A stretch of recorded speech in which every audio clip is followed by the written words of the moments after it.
Bonjour à tous, salut Stony. Salut Max. Aujourd'hui on se retrouve pour la recette du cake, le fameux cake anglais. Oh, mon dessert préféré. Celui-là qui accompagne parfaitement le thé. Donc au niveau des ingrédients, alors on commence par la farine, 250 g de farine. Ok. Vous ajoutez un petit paquet de levure chimique que vous aurez mélangé à l'intérieur. D'accord, donc il y a quand même de la levure. Toujours, pour faire, c'est une pâte levée. D'accord. Ensuite, nous avons des raisins secs. Alors vous les préparez à l'avance. Il y a 150 grammes dans de l'eau très très chaude ou du thé très très chaud. Ah ouais, quand même. Voilà, pour les laisser gonfler en fait. Hein. Ça, on le fait combien avant la préparation? Un quart d'heure, 20 minutes, le temps qu'ils gonflent un petit peu. Voilà, et après on les passe à la passoire. D'accord, ça c'est la petite astuce du chef, ça, on va dire. Exactement. Ensuite, on a 170 grammes de sucre roux. Bio Bien toujours, entendu, hein. toujours bio. Ok. Voilà, pour avoir, si vous voulez avoir de la bonne saveur au niveau de ce sucre-là, vous laissez des gousses de vanille à l'intérieur du sucre. Comme ça, le sucre va bien s'imbiber de la saveur vanille. Très très bien, ouais. Je connaissais pas cette technique aussi. Ensuite, 3 œufs. Ok. Et enfin, 150 grammes de beurre Fondu donc. à moitié fondu. Ramolli. Ramolli, un peu fondu, voilà. Allez, c'est parti. Donc on part donc sur une recette de cake anglais, hein, c'est ça. Le hein. cake anglais. Allez, c'est parti. Donc cake anglais. Alors, on commence par le beurre Ok. et notre sucre. Donc on va faire blanchir tout ça. D'accord, c'est parti. On va le passer au robot.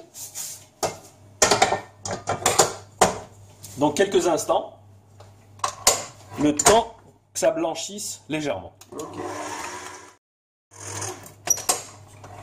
Voilà, on voit Première bien, étape donc. voilà, on voit bien que ça a légèrement blanchi. Ouais, je vois la différence. À ce moment-là, vous rajoutez vos œufs Ok. et on repart pour un tour. Rendre homogène tout ça. C'est parti. Et voilà. Ça c'est la deuxième étape. Donc on intègre maintenant La farine avec la la levure. levure. C'est reparti. Pour un tour.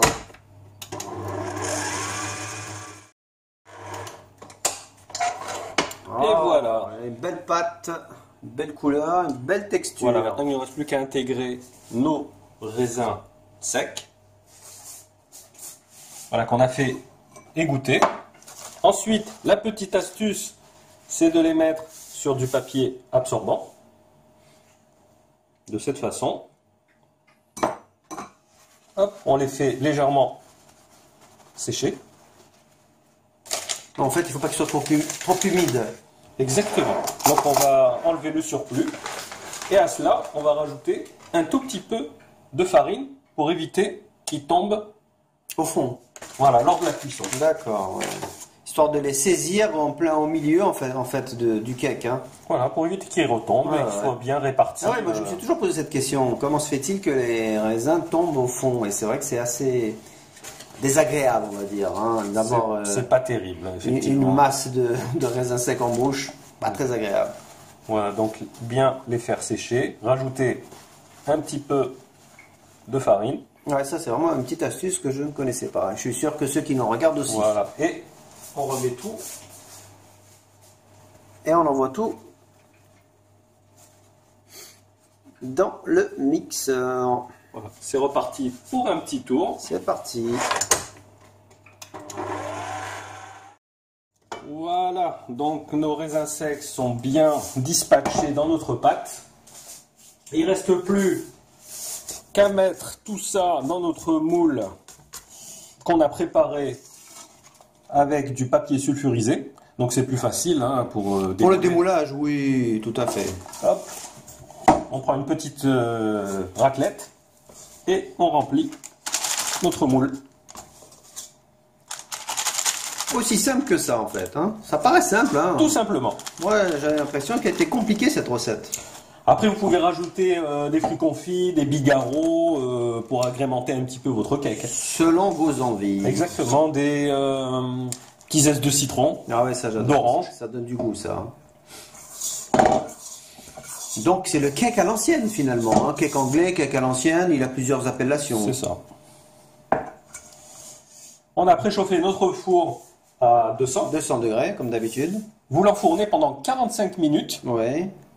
Au bout de 15 minutes, vous réduisez la température à 180. Ah d'accord. Le plus important, c'est qu'il rentre dans un four très chaud pendant un quart d'heure. Et au bout d'un quart d'heure, vous diminuez à 180 et vous laissez continuer de cuire tranquillement pendant une petite demi-heure supplémentaire. À 180. Voilà. Au bout de 45 minutes, vous testez avec un petit couteau. Ouais. Vous enfournez, vous mettez votre lame à l'intérieur du cake, vous la sortez. Si elle est sèche, votre cake est cuit. C'est parti, on enfourne. Et on se donne rendez-vous dans 45 minutes. À tout de suite. Tout de suite. Et voilà, notre cake est cuit. Donc il a fallu 50 minutes.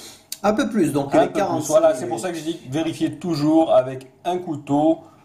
Vous enfoncez votre lame. Lorsqu'elle sort sèche, c'est qu'il est bien cuit. Bien cuit, tout à fait. Voilà, s'il reste un petit peu de pâte sur la lame, vous rajoutez 3, 4, 5 minutes. Là, il est magnifique. Hein. Voilà, on va passer donc au nappage, comme d'habitude. Hein, un petit peu de confiture d'abricot dilué avec un peu de sirop ou un petit peu d'eau. D'accord. Vous faites chauffer tout ça. Nappage abricot pour la déco. Pour la déco. Donc on va bien le napper. Ça, c'est le petit truc qui fait vendre, on va dire. Hein. C'est ça, le petit côté brillant, ça donne toujours envie. Vous avez vu, quand on rentre dans une boulangerie, qu'on voit tout est bien beau, tout brillant, on a envie de tout manger. Et ben voilà, donc vous savez que maintenant, c'est le nappage abricot qui fait de l'effet. L'abricotine, on appelle ça. Ensuite, pour la décoration, donc vous prenez des fruits confits. Ouais, ça c'est... Voilà, des oranges confites. Donc là, c'est magnifique. Là, on a vraiment le cake à l'ancienne, avec tous les ingrédients qu'il faut. Vous faites une petite déco, voilà, vous faites sortir un petit peu votre côté créatif. Ouais, l'artiste qui sommeille en vous, là, regardez-moi ça. Un petit coup. Pour magnifique, bien fixer magnifique. Tout ça.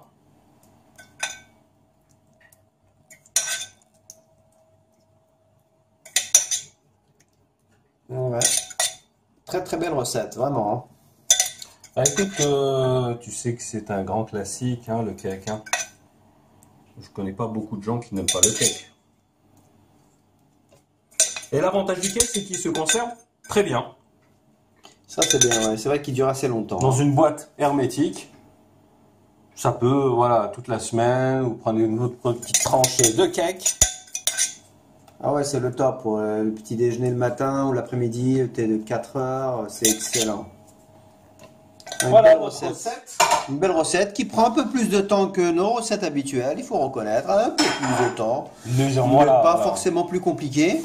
C'est surtout au niveau de la cuisson que c'est un petit peu plus long. Magnifique, rien à dire, un très très beau cake, vraiment super max. Alors là, il vous reste plus qu'à vous mettre au fourneau les gars, hein. Là, voilà, énorme. Donc continuez à visiter notre chaîne, à nous laisser des commentaires. Abonnez-vous surtout, soyez plus nombreux, plus on est fou, plus on rit. On compte sur vous pour réagir dans les commentaires et on vous souhaite un très bon appétit. Merci Max pour cette recette. Merci Stony. À la semaine prochaine si tout va bien. Ciao les gars. Salut.